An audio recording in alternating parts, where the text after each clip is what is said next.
Bonjour.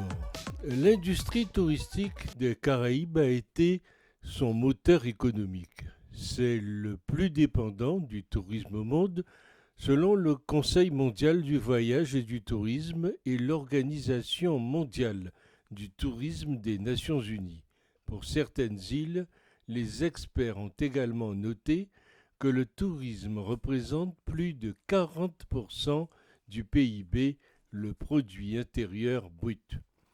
Depuis la Covid-19, les dépenses de voyage ont subi une baisse annuelle sans précédent de 42%, environ 500 milliards de dollars par rapport à 2019. Les voyages internationaux et les voyages d'affaires ont connu les plus fortes baisses et les experts ont noté que les dépenses ont chuté de 76% et les dépenses de voyages d'affaires ont chuté d'environ 70%. Il y a plusieurs décennies, des domaines de fabrication comme le sucre, la banane, le café, la volaille et la bauxite ont joué un rôle clé dans le maintien de l'économie.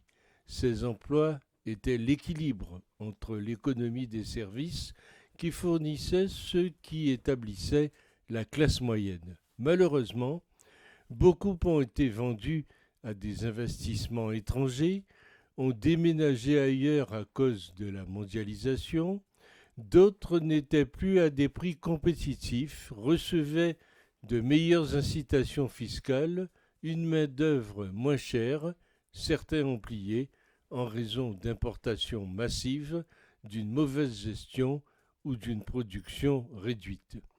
Ces fermetures d'usines ont affecté des communautés des magasins locaux, des restaurants, des bars et des vendeurs de rue qui dépendaient de ces opérations.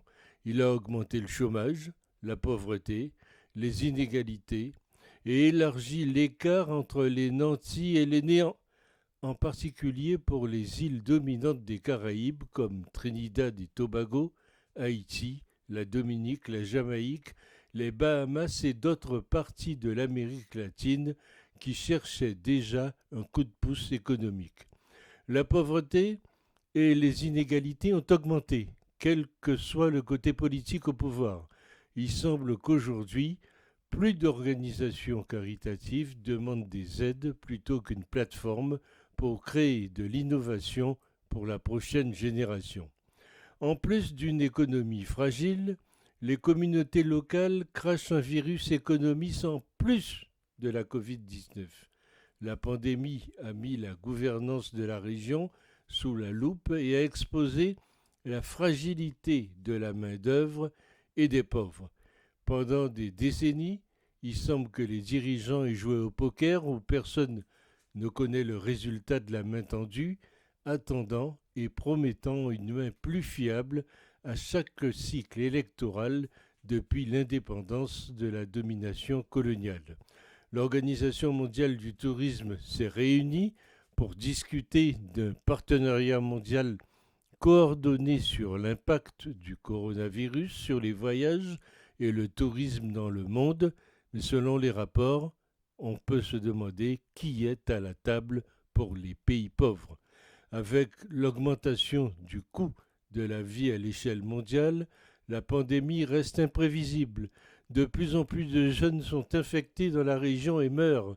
De nombreuses communautés ne sont pas proches d'une première dose, tandis que d'autres sont sur la deuxième ou même s'approchent d'une troisième. Un espoir est que l'accès à ce vaccin ne devienne pas à vendre ou utilisé comme plateforme politique pour les votes électoraux futurs. C'est aujourd'hui une question centrale.